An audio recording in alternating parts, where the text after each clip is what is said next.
دوای 26 ساڵ لە شکست و دۆڕاندن خەڵک و خاک و خۆفرۆشی و تاڵان و بڕۆ و ئیفلیجکردنی تەواوی دام و دەستگا شەڕیەکان لەسەر دەستی نوخبەیەک لە سیاسی شکست خواردوو بە ناوی شەرعیەتی شۆڕشگێڕیەوە. دەرەنجام گەمەی ئەو نوخبەیە گەیشت بەوەی بە ناوی قوماری ڕیفراندۆم و گوێنەگرتن لە دڵسۆزانی ناوخۆ و دۆستانی دەرەوە زیاتر لە نیوەی خاکی ڕزگارکراوی کوردستانیان تەسلیم کرد.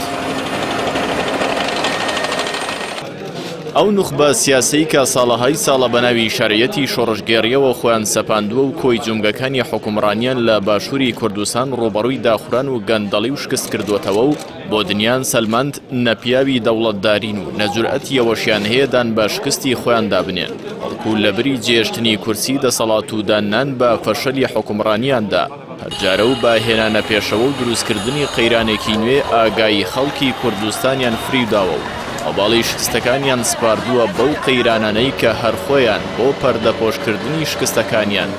دروستیان کردووە.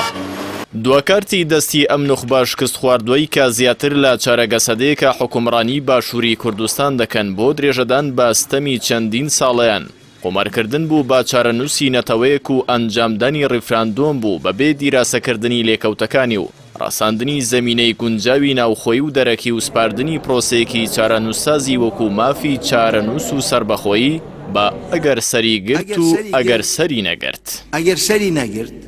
بڵێن ئەم کابرا شێت بووە سۆری سەری خۆی بوو هەموو خەتای ئەو بوو ئەو وەختە من حاضرم بوو ئەم مەسەلەیە سرم لە سەری دابنێم و بۆ خەڵکی تریش بۆ خۆی ئیدارەی خۆی بکات.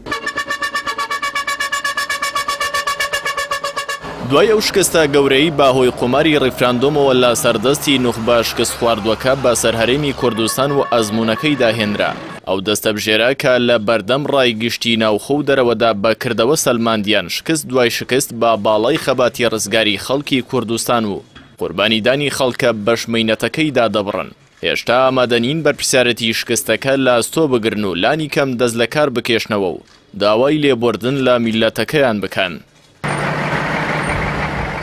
ڕووداوەکانی 16 ئۆکتۆبەر و ڕۆژانی دوایی کە تەسلیمکردنی بێتەقەی زیاتر لە 151 خاکی باشووری کوردستانی لێکەوتەوە لابری هەڵگرتنی بەرپرسیارەتی شکستەکان و داوای لێبوردنکردن لە میلەت وەک پیشەی هەمیشەییان کەوتنەوە بەخشینەوەی تۆمەت و تەخوین بە یەکتر و لەم دۆخەدا کە قوماری ڕیفراندۆمەکان دۆڕاند و خەونی سربەخۆییان بۆ چەندین ساڵی دیکە بەردەدواوە لە بری چوونە ماڵەوە و دەست لە کارکێشانەوە جارێکی دیکە ترس و دڵەڕاوکەی شەڕی ناوخۆ ماڵوێرانیەکی دیکەشیان لا دەرونی پڕ ئێشی خەڵکی کوردستاندا دروست کردەوە.